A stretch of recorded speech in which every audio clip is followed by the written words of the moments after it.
Bonjour à tous et bienvenue dans cette émission spéciale Climat, l'été de tous les dangers consacrée aux risques climatiques. Alors, ne zappez pas tout de suite, il est vrai que le sujet fait peur. Pas une seule journée ne se passe sans que l'on vous annonce des nouvelles inquiétantes sur le climat, sur l'environnement en général. Alors ce soir, on va prendre le temps de faire le point de la situation avec des scientifiques parce que ce que l'on comprend et voit clairement est déjà moins effrayant et surtout, on va tenter de vous donner les clés pour agir et des pistes d'adaptation.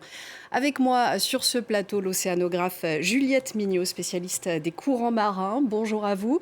Bonjour. Vous nous direz notamment tout ce qu'il faut attendre du phénomène El Niño qui est de retour. Et puis l'hydrologue Vasken Andréassian, bonjour à vous. Bonjour. Vous nous expliquerez les effets des sécheresses, leurs conséquences sur la production agricole.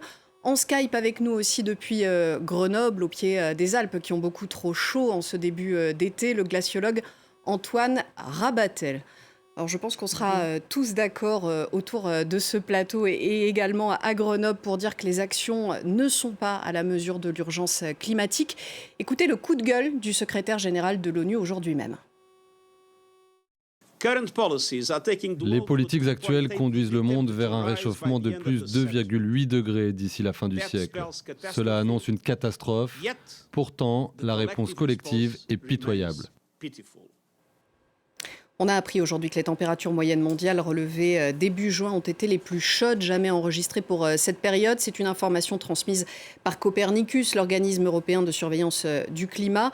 On va en parler de ces anomalies de température, mais avant ça, on va commencer avec l'effet le plus spectaculaire du dérèglement climatique ces derniers temps. On en a beaucoup parlé sur France 24. Ce sont les méga-feux qui ravagent le Canada d'est en ouest. 5 millions d'hectares de forêt sont partis en fumée depuis fin avril. Et le pire, c'est que ça ne devrait pas s'arrêter tout de suite. François Riouet nous attend à Montréal. Bonsoir François, quelle est la situation ce soir ?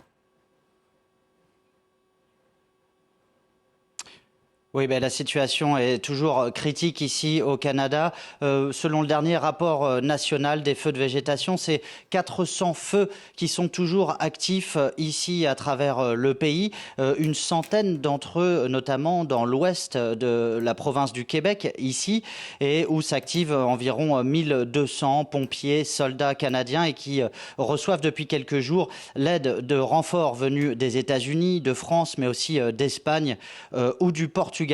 Et les conséquences de ces feux se font sentir jusqu'ici à Montréal, dans le sud du Québec, puisque le ministre de la Sécurité publique, François Bonnardel, est sorti dans les médias il y a quelques heures pour demander aux citoyens de rester chez eux, d'éviter les activités extérieures, car les fumées de cette centaine de feux descendent à la faveur des vents vers le sud du Québec et avec eux des particules fines qui sont très mauvaises pour la santé. Donc il va falloir effectivement s'adapter et attendre la pluie, disent les experts de la Société de protection contre les feux ici. Malheureusement, les précipitations qu'il y a eu dans les derniers jours, les dernières heures, n'ont pas été suffisantes pour contenir ces feux. Et ces feux, ils doivent durer encore longtemps, tout l'été, nous disaient les autorités canadiennes. Ouais, il faut effectivement, clairement, selon les experts et météorologues d'Environnement et Changement Climatique Canada, depuis plusieurs semaines, se préparer, je cite, à un été de l'enfer. Beaucoup de records ont d'ores et déjà été battus. C'est 47 000 km² qui ont été détruits par les feux jusqu'à ce jour. Depuis le début de l'année, c'est plus que la surface de la Suisse ou des Pays-Bas, pour vous donner un ordre de grandeur. Il va falloir donc gérer cette crise tout en pensant aux années à venir, a dit le Premier ministre canadien Justin Trudeau. Il va peut-être pour cela s'inspirer d'un des derniers rapports du Bureau des Nations Unies pour la réduction des risques liés aux catastrophes.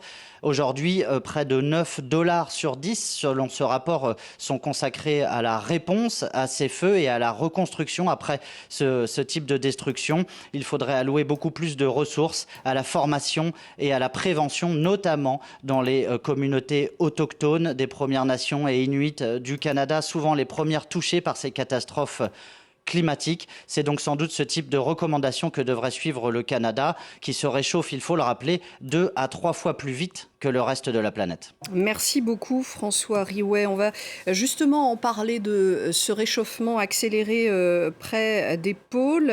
Antoine Rabatel, qu'est-ce qui explique cette rapidité plus forte du réchauffement climatique au Canada, plus près du pôle ? Alors, comme l'a expliqué votre correspondant, effectivement, au niveau des hautes latitudes, on observe un réchauffement qui est de l'ordre de 2 à 3 fois plus élevé que le réchauffement moyen de la planète. On parle de l'amplification polaire et donc dans l'hémisphère nord de l'amplification arctique.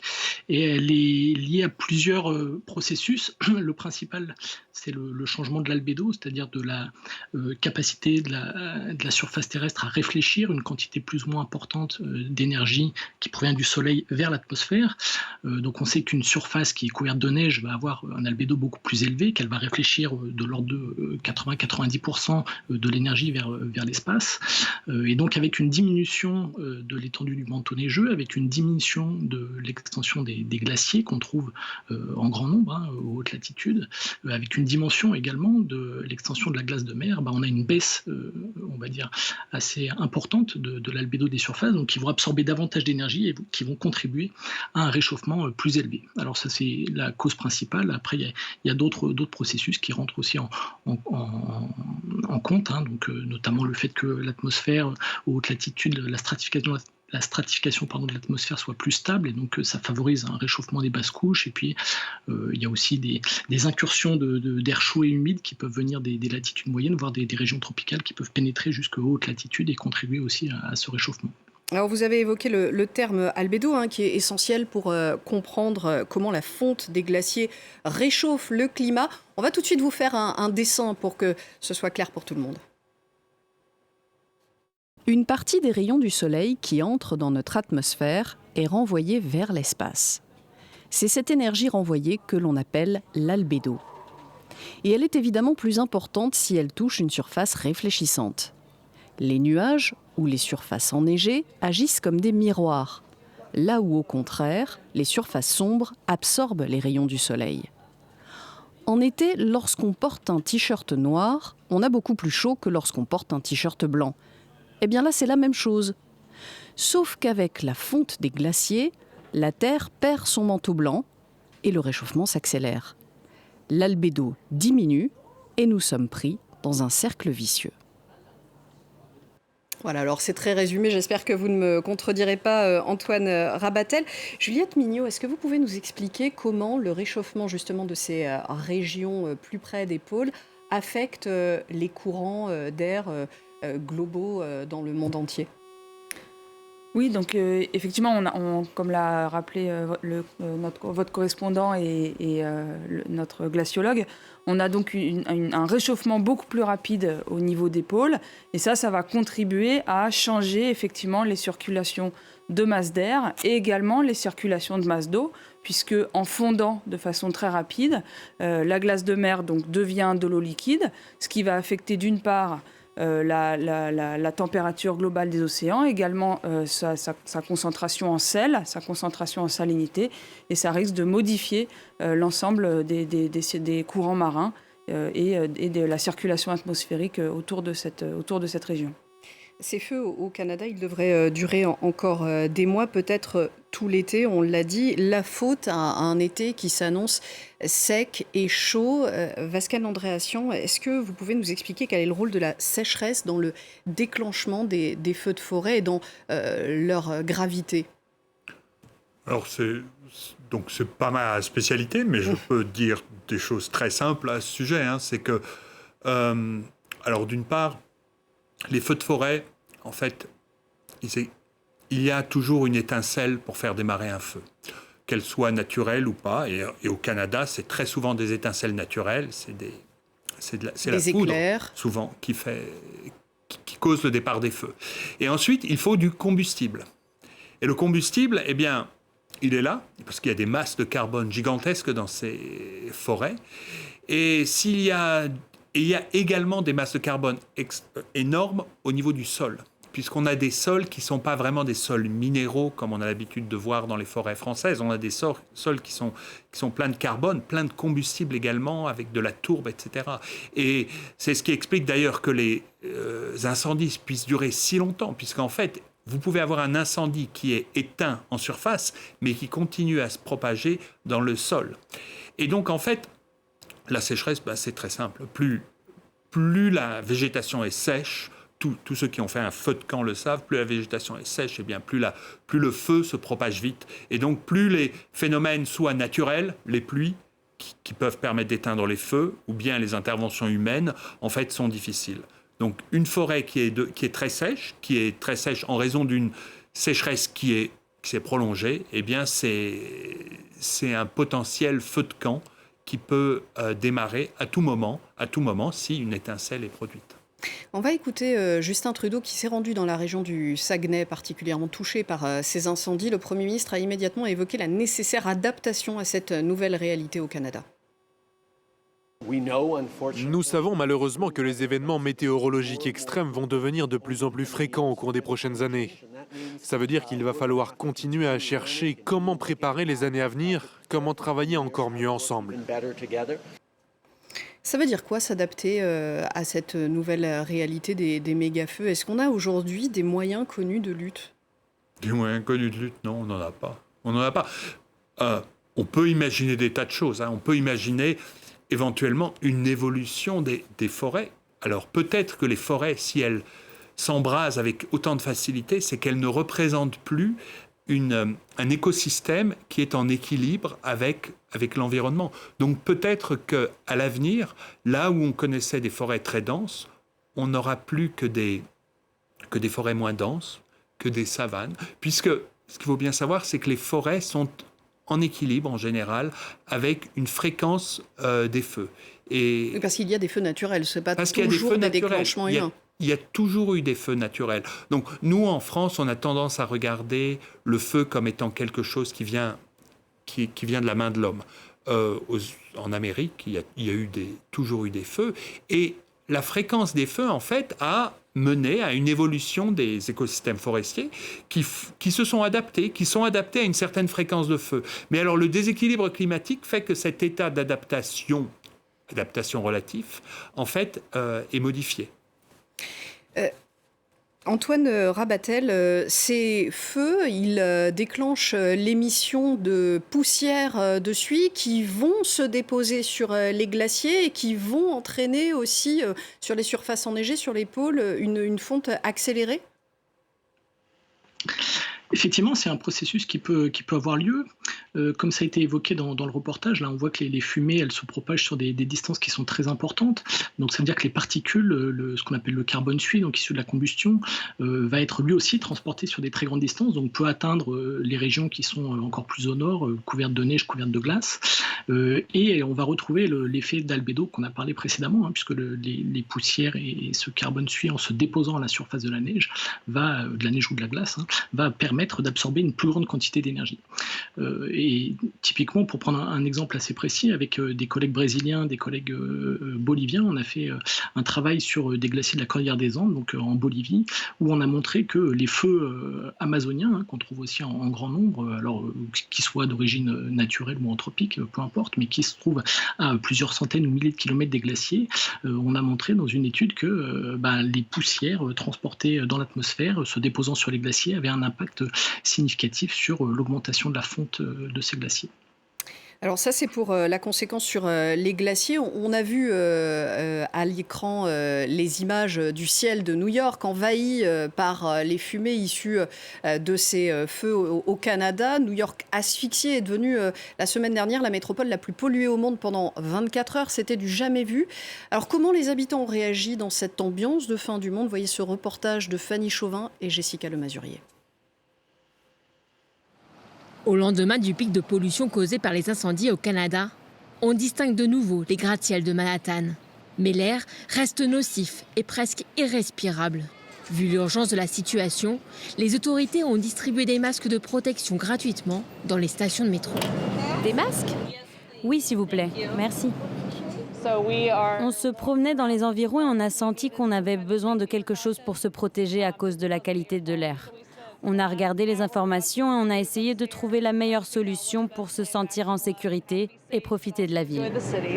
J'ai l'impression d'être protégée. Ça me rassure, je me sens plus en sécurité. Il était donc recommandé de rester chez soi, les fenêtres fermées et d'éviter les activités extérieures. De simples conseils donnés par les autorités qui se retrouvent impuissantes face à la multiplication des événements climatiques. Il y a près de 2 ans, nous avons eu 2 ouragans, puis des records de neige au nord-est de l'État de New York, dans ma ville natale. On assiste maintenant à un événement sans précédent.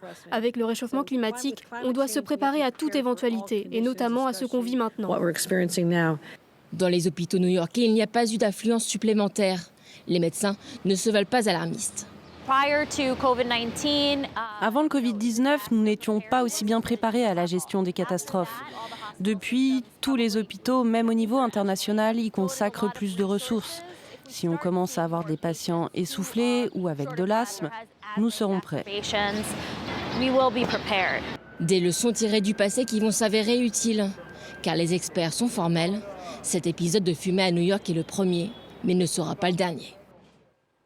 Antoine Rabatel, comment est-ce qu'on préserve le manteau blanc de la Terre, les glaciers ? Est-ce qu'il faut peindre les routes en blanc comme on a pu le voir à Los Angeles ? Est-ce qu'il faut bâcher les glaciers ? Est-ce que ces solutions-là, elles marchent ? Théoriquement, sur le plan de la physique, elle fonctionne puisqu'elle permet de faire augmenter l'albédo. Mais enfin, je dis ça un peu sur le ton de la plaisanterie parce que évidemment, mettre ça en pratique pour envisager de permettre aux glaciers de ne plus fondre au rythme où ils fondent actuellement, c'est quelque chose qui est assez inenvisageable parce qu'on voit effectivement dans certaines stations de ski, que ce soit dans les Alpes, en particulier en Suisse ou en France, des portions de glaciers qui vont être couvertes par des bâches de manière à protéger le glacier de la fonte. Alors c'est souvent pour permettre toujours l'accès au glacier pour les skieurs à l'arrivée d'une remontée mécanique, mais les surfaces qui sont concernées sont ridiculement petites, si je puis dire, par rapport à la superficie englacée, et il est totalement inconcevable d'envisager de faire ça à plus grande échelle, évidemment. Il y a d'autres alternatives qui sont des fois évoquées, c'est-à-dire de produire de la neige artificielle comme on peut le faire sur les pistes de ski dans les stations, pour faire un excédent d'accumulation neigeuse à la surface des glaciers. Mais là encore, je veux dire, on est sur des superficies qui sont colossales. Les glaciers à la surface de la Terre, ils représentent un peu plus de 700 000 km². Et là, je parle que de ce qu'on appelle les glaciers de montagne. Je ne parle pas de l'Antarctique qui fait près de 14 millions de km² ou du Groenland qui en fait à peu près 2. Donc on a des superficies colossales et envisager de couvrir ces superficies ou de les enneiger artificiellement, c'est totalement illusoire. La glace de mer en Arctique, on a appris qu'elle devait disparaître dès l'été 2030, 10 ans plus tôt que le GIEC l'avait prédit auparavant, disparaître en été en tout cas, là où les températures sont les plus fortes. Ça, c'est quelque chose qui nous entraîne dans un cercle vicieux avec une fonte accélérée aussi des calottes glaciaires ? Oui, on peut dire les choses comme ça, effectivement. Donc la glace de mer, il faut savoir qu'elle a une extension, une superficie qui varie de manière assez importante entre l'été et l'hiver. Donc c'est de l'ordre de 16 millions de kilomètres carrés l'extension en hiver, et puis l'extension en été, c'est plutôt de l'ordre de on va dire 6 millions. Là, c'est des chiffres un peu moyens au cours des trois dernières décennies, oui, que j'évoque. Et il est vrai que les années extrêmes, l'étendue de la banquise en été, c'est de l'ordre de 2 à 3 millions de kilomètres carrés, donc on va dire 2 fois moins que la moyenne. Et là, au printemps 2023, on a enregistré la plus faible extension de la banquise arctique pour son extension hivernale, donc le moment où supposément elle est la plus étendue. Donc effectivement, une banquise qui disparaîtrait complètement pendant l'été, à l'horizon de la décennie 2030, on va dire, ça veut dire qu'on n'a plus de banquise pluriannuelle, donc une banquise qui va être plus fine, parce qu'elle va malgré tout en partie se reconstituer pendant la saison hivernale suivante, mais plus fine, donc qui sera plus fragile, plus sensible au phénomène de marée. Et puis une fois que la banquise commence à se disloquer, à se fragiliser, une disparition qui pourrait être d'autant plus rapide. Donc un phénomène effectivement d'emballement. Et puis derrière, ça veut dire que l'océan va absorber davantage d'énergie et donc contribuer encore à accélérer le réchauffement.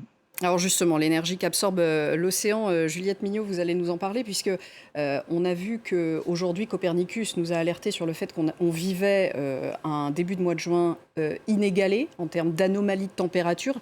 Jamais il n'a été aussi chaud. Et ces anomalies, elles sont encore plus importantes lorsqu'on parle des océans, de la température marine.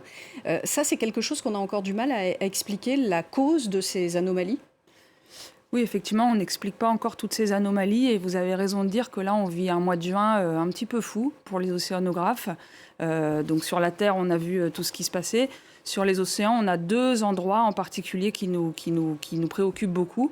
On a ce qui se passe dans le Pacifique équatorial, donc dans l'océan Pacifique entre l'Amérique du Sud et l'Australie, où on voit un réchauffement commencer à venir et on pressent l'événement El Niño, on pourra y revenir. Et puis, dans les tout derniers jours, on a commencé à voir également un réchauffement exceptionnel dans l'océan Atlantique. L'océan Atlantique dans son ensemble, qui a des températures localement qui peuvent aller jusqu'à plus 5 degrés par rapport au normal. Et ça se propage également dans la Méditerranée. Donc on a dans tous ces endroits un très fort réchauffement. Les explications peuvent être multiples. Dans certaines régions, on a observé, notamment dans l'Atlantique tropical, peut-être une réduction des vents qu'on n'explique pas complètement, qui réduit l'apport de poussière saharienne sur l'océan et donc qui empêche un effet refroidissant, un effet de nuage sur l'océan. On peut avoir simplement un effet météo et une conjugaison de différents effets. Et puis, il faut bien comprendre aussi que tout ça s'ajoute à un réchauffement climatique de base qui fait que malheureusement, dans les dernières années, chaque année qui passe nous fait observer des températures plus chaudes que les années précédentes. Donc on a une conjonction d'effets. Ouais. On va peut-être voir les images de la catastrophe qui a eu lieu sur la plage de Quintana au Texas récemment. Des millions de poissons qui sont morts en raison de ces températures excessives. Parce que, voilà, on les voit ces images. Le réchauffement de l'eau, ils ne sont pas victimes d'un coup de chaud, ces poissons. Ils n'ont plus d'oxygène, tout simplement parce que la température excessive de l'eau transforme aussi la composition entre l'oxygène, le dioxyde de carbone de l'eau dans laquelle ils vivent. Voilà, il faut voir que l'océan, il est, jusqu'à présent, il est notre allié dans le système climatique, et notamment dans la lutte contre le changement climatique. Il est notre allié à 2 titres. Il est notre allié parce qu'il capte une très grosse partie, donc 90%, de la chaleur, de l'excès de chaleur de l'atmosphère et en fait de la surface terrestre est captée dans les fonds des océans. Donc il nous aide en fait à lutter contre ce réchauffement, mais il nous aide aussi à lutter en captant un certain nombre de gaz et notamment le CO2. Un quart du CO2 émis est capté dans l'océan. Et on a dans l'océan un équilibre physico-chimique qui permet effectivement à une certaine quantité d'oxygène de s'équilibrer et de favoriser les écosystèmes. En cas de réchauffement extrême, on a l'ensemble de cet équilibre physico-chimique qui se déplace et on risque d'avoir ce qu'on appelle des épisodes d'anoxie. Donc on a beaucoup moins d'oxygène dans l'eau qui peut créer des catastrophes comme celle qu'on voit là. Il faut savoir aussi quand même qu'on a de plus en plus un phénomène de vague de chaleur marine, qui est vraiment l'équivalent de nos canicules terrestres, qui arrive. Et donc on risque d'avoir également des modifications et des fortes mortalités d'écosystèmes à cause de canicules, entre guillemets, ou de coups de chaud, comme vous dites. On y arrive aussi. On a aussi cet effet-là. Est-ce qu'il y a un moyen de préserver l'océan puits carbone, sa capacité à capter le carbone? Est-ce qu'on a des solutions vous me parliez d'une solution, la fertilisation des océans. Ça, c'est... Oui, alors je vais faire un petit peu la même réponse que mes collègues, qu'on a vu plusieurs fois. Tout est possible. On le voit, il y a des recherches autour de solutions locales pour essayer de favoriser, effectivement, de dire, puisque l'océan nous aide à capter du carbone, on va essayer de leur en faire capter encore plus. En mettant du fer, c'est ça Alors, une des solutions, ça peut être de mettre du fer qui va éventuellement favoriser cet équilibre dans l'océan et la captation de CO2 par l'océan. Mais voilà, il est important de souligner que l'ensemble de ces solutions ne sont pas viables à l'échelle du changement climatique qu'on est en train de vivre et à l'échelle de la planète. On ne pourra jamais compenser aussi vite, voire plus, l'augmentation des émissions qu'on est en train de vivre. Et voilà, il faut arrêter d'émettre du CO2. Alors, en 2 mots rapidement, comment ça fonctionne le faire dans les océans, cette solution d'ingénierie ? Alors, ça pourrait fonctionner simple. Alors, la solution d'ingénierie, ça pourrait être de mettre des rails de train au fond de l'océan, simplement, ou mettre... Ça fonctionne vraiment, ça ? Alors, mais voilà, ça fonctionne. Voilà, on en avait parlé avant l'émission, mais ça reste, à mon sens, relativement anecdotique. Oui, ça peut favoriser, déplacer l'équilibre de dissolution du gaz carbonique dans l'océan à la faveur de l'océan. Mais ça reste anecdotique au regard de la lutte que l'homme a menée contre le réchauffement climatique. Alors, il y a eu une alerte lancée par l'Organisation météorologique mondiale il y a quelques jours, dont j'ai parlé d'ailleurs sur ce plateau. El Niño et le réchauffement climatique combiné pourraient faire en sorte que la période de 5 ans qui débute maintenant devrait être la plus chaude jamais enregistrée. On passerait même au-delà des 1,5 degré de l'accord de Paris en moyenne mondiale. Est-ce qu'il faut vraiment s'attendre à vivre une période dramatique jusqu'en 2027 ? Alors jusqu'en 2027, on n'en est pas encore là, puisqu'on en est encore à analyser les modèles pour savoir si effectivement El Niño va se développer à l'hiver prochain, puisqu'on a effectivement, on voit ces anomalies, donc des températures anormalement chaudes se développer dans le Pacifique équatorial et notamment du côté est, du côté du Pérou, qui est normalement plus froid que l'autre côté, le côté australien ou indonésien de l'océan Pacifique. Ça peut être considéré comme un prémisse d'événements El Niño. Donc là, actuellement, les modèles de prévision nous donnent à peu près 81% de chances pour qu'un événement El Niño, qu'on dit un gros événement, un événement un petit peu extrême, se développe. Donc voilà. Donc est-ce qu'on va avoir un El Niño, c'est un gros El Niño cette année ? Et ensuite, la deuxième question, c'est combien de temps est-ce que ça va durer ? Actuellement, les modèles ne savent pas prédire forcément l'évolution à plusieurs années de l'événement El Niño. C'est effectivement un événement qui typiquement peut persister, je dis bien peut persister, quelques années. Les modèles montrent quand même qu'en général, les très gros El Niño durent assez moins longtemps, repartent vers des anomalies froides. Et donc, tout ça, c'est pour dire qu'effectivement, on peut avoir conjoncturellement, cette année, on risque d'avoir une addition de l'effet du réchauffement climatique plus mathématiquement d'un très fort réchauffement dont l'origine est dans le Pacifique équatorial, mais qui pourrait se stabiliser dans les années après, ce qui n'enlève en rien le fait qu'on est sur une tendance de réchauffement, quoi qu'il arrive, et qu'on subit avec encore plus de gravité des modulations autour de ce réchauffement, puisque les effets ont tendance à s'accumuler. Il y a un endroit, en tout cas, où ce nom El Niño est connu, c'est Madagascar. On va y aller tout de suite retrouver Gaëlle Borgia, notre correspondante. Gaëlle, en 2016, le passage d'El Niño a entraîné une grave sécheresse à Madagascar. Est-ce qu'on s'inquiète déjà de l'annonce du retour du phénomène météorologique ? Honnêtement, c'est pas vraiment la priorité du gouvernement. Pourquoi ? Parce qu'on est dans un pays en fait où on gère les urgences dans tous les secteurs au quotidien. Non seulement, on est souvent devant le fait accompli, et non seulement on gère les urgences ici, mais on gère aussi les urgences passées. Parce qu'à l'heure où je vous parle, on répare encore les dégâts des 2 années cycloniques qui viennent de s'écouler et les 2 années de sécheresse que le Grand Sud de Madagascar a connu en 2020-2021. Donc on est encore en train de payer les conséquences de ces catastrophes naturelles. Il faut rappeler que l'année dernière, on a eu 5 catastrophes naturelles en l'espace d'1 mois et demi à peine. Il y a des routes qui ont été coupées, des ponts qui ont été détruits, des écoles, il y a des gens qui ont perdu leur maison, il y a des cultures qui ont été inondées. Et on a même vu un phénomène nouveau, c'est que la région du Sud-Est, par exemple, a sombré dans la famine plusieurs mois après les passages des cyclones Batsirai et Emnati de l'an dernier. Donc on est vraiment, l'heure est plutôt à essayer aujourd'hui de se remettre encore des catastrophes naturelles que nous subissons depuis 2 ans. Il y a 1 an, l'ONU affirmait que Madagascar allait être le premier pays à connaître une famine climatique. Alors comment le pays s'adapte à cette nouvelle réalité ?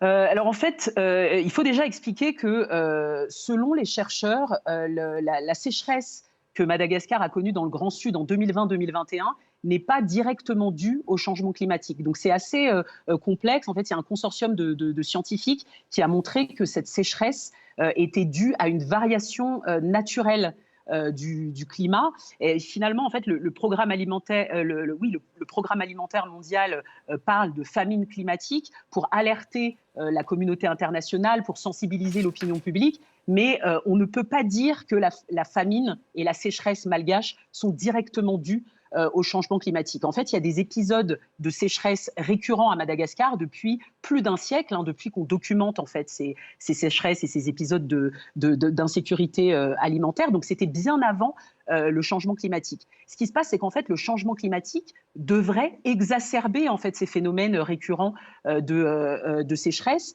Et en fait, finalement, la famine à Madagascar a plutôt d'autres facteurs qui sont plutôt des facteurs de mauvaise gouvernance, des facteurs politiques. On sait que la région du Grand Sud est la plus pauvre de Madagascar. Elle est délaissée en fait par le pouvoir central depuis des années.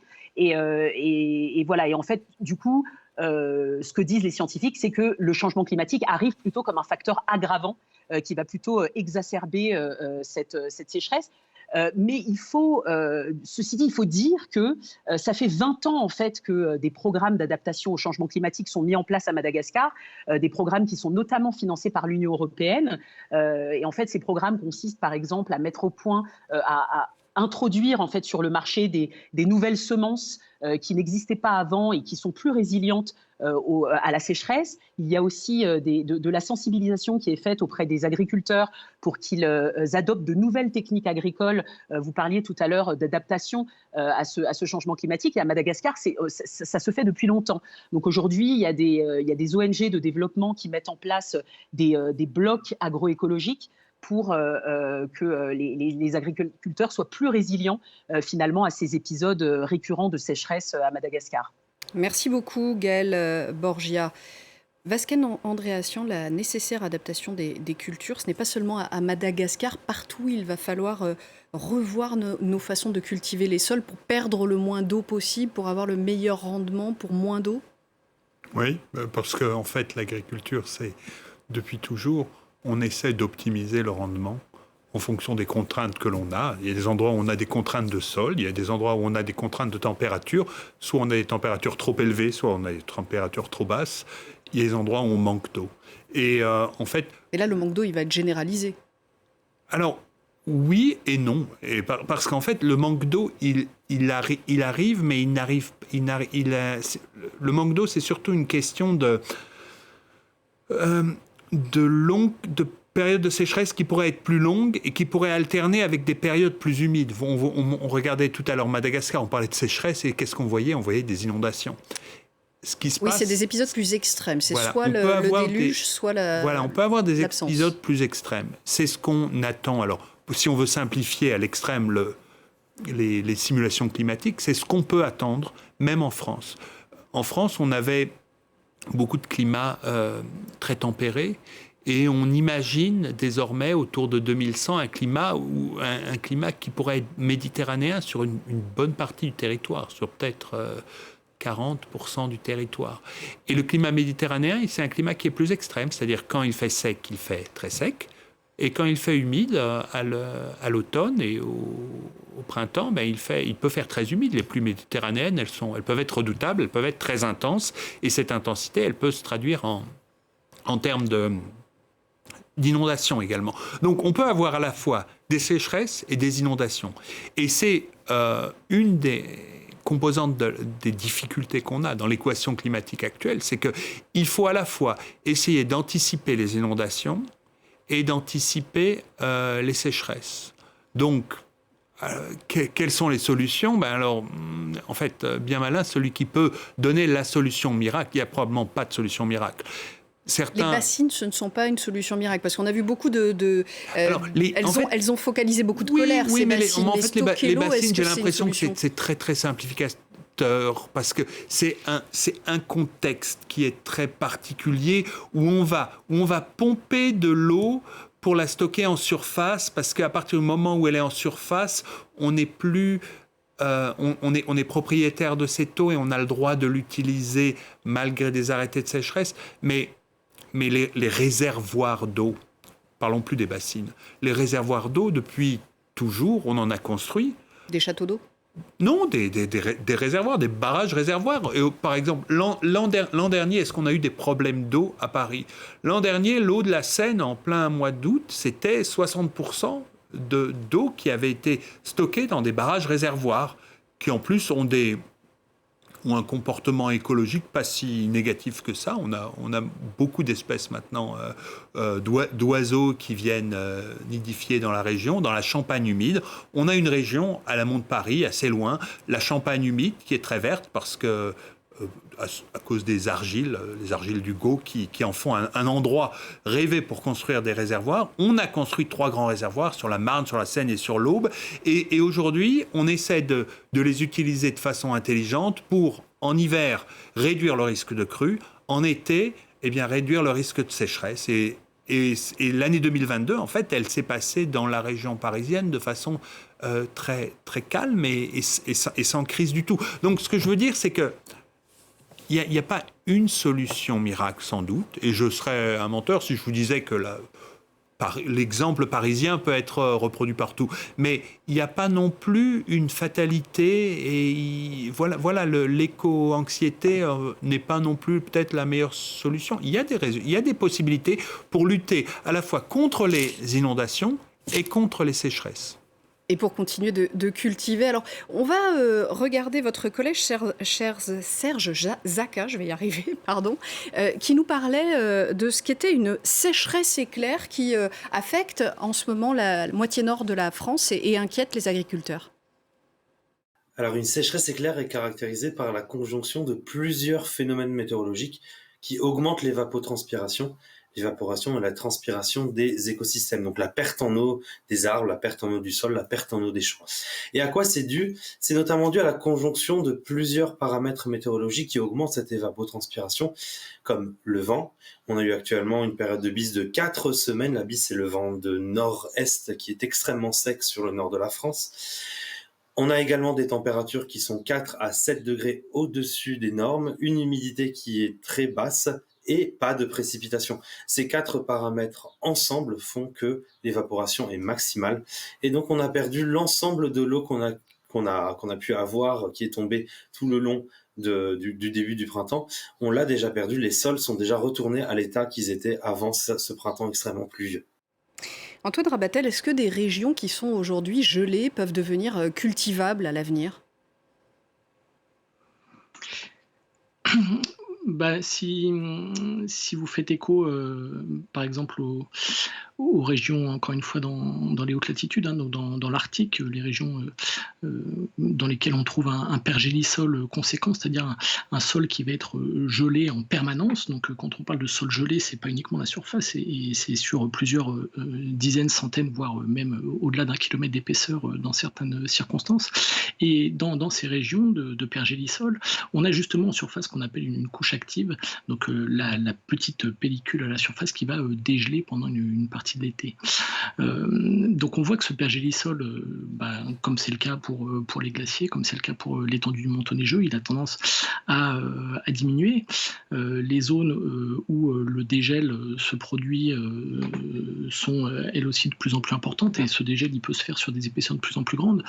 Imaginez qu'on puisse utiliser ces terrains pour faire des cultures alimentaires, je ne sais pas, il faudrait poser la question à des agronomes peut-être. Après, j'ai du mal à imaginer que ça puisse potentiellement compenser les pertes des surfaces cultivées sous les plus basses latitudes, donc dans nos régions à nous, dans un futur plus ou moins proche. Il y a des chercheurs agronomes, par exemple à l'INRAE, dont vous dépendez, Pascal Andréassian, qui cherchent à adapter les cultures au changement climatique, chercher des espèces plus résilientes. Nos journalistes environnement, Marina Bertsch et Valérie Dequimpe, sont allés voir où en étaient ces travaux. Regardez. Dans le laboratoire, nous travaillons sur l'adaptation des plantes à la sécheresse et plus généralement au changement climatique. Donc ça nous permet d'identifier des variétés plus tolérantes au déficit hydrique.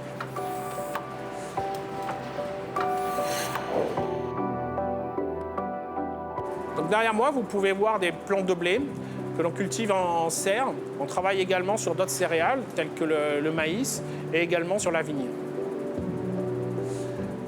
Les plants que vous voyez sont posés sur des balances, donc on mesure en continu l'utilisation de l'eau, la transpiration de la plante.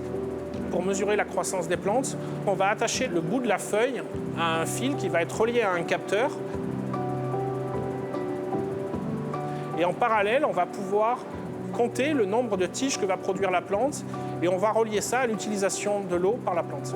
On ne cherche pas en fait une variété magique qui va pouvoir se développer dans tous les environnements. Nos recherches vont déboucher sur la commercialisation, la mise à disposition des agriculteurs de nouvelles variétés adaptées aux futures conditions de croissance. Je pense qu'on peut être optimiste sur le futur de l'agriculture.